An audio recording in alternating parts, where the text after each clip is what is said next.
আজকের কবিতা উলঙ্গ রাজা। লেখক নীরেন্দ্রনাথ চক্রবর্তী।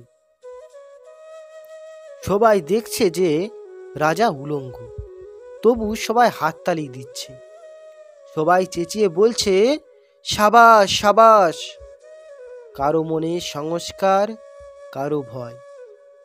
কেউ বা নিজের বুদ্ধি অন্য মানুষের কাছে বন্ধক দিয়েছে। কেউ বা পরাহ্নভোজী, কেউ কৃপা প্রার্থী, উমেদার প্রবঞ্চক।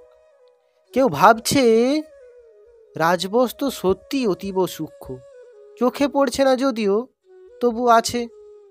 অত্যন্ত থাকাটা কিছু অসম্ভব নয়। গল্পটা সবাই জানে, কিন্তু সেই গল্পের ভেতরে শুধুই প্রশস্তি বাক্য উচ্চারক কিছু আপাদমস্তক ভীতু, ফন্দিবাজ অথবা নির্বোধ স্তবক ছিল না। একটি শিশুও ছিল, সত্যবাদী, সরল, সাহসী একটি শিশু। নেমেছে গল্পে রাজা বাস্তবের প্রকাশ্য রাস্তায়। আবার হাততালি উঠছে মুহুর্মুহু, জমে উঠেছে স্তবকবৃন্দের ভিড়। কিন্তু সেই শিশুটিকে আমি ভিড়ের ভেতরে আজ কোথাও দেখছি না। শিশুটি কোথায় গেল? কেউ কি কোথাও তাকে কোনো পাহাড়ের গোপন গুহায় লুকিয়ে রেখেছে?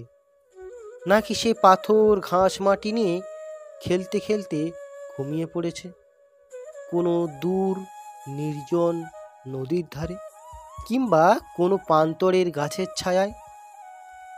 যাও, তাকে যেমন করেই হোক খুঁজে আনো। সে এসে একবার এই উলঙ্গ রাজার সামনে নির্ভয়ে দাঁড়াক। সে এসে একবার এই হাততালির ঊর্ধ্বে গোলা তুলে জিজ্ঞাসা করুক, রাজা, তোর কাপড় কোথায়? নমস্কার। যদি কবিতাগুলি খুব ভালো লেগে থাকে তাহলে চ্যানেলটিকে অবশ্যই সাবস্ক্রাইব করে দাও এবং বন্ধুদের সাথে শেয়ার করো।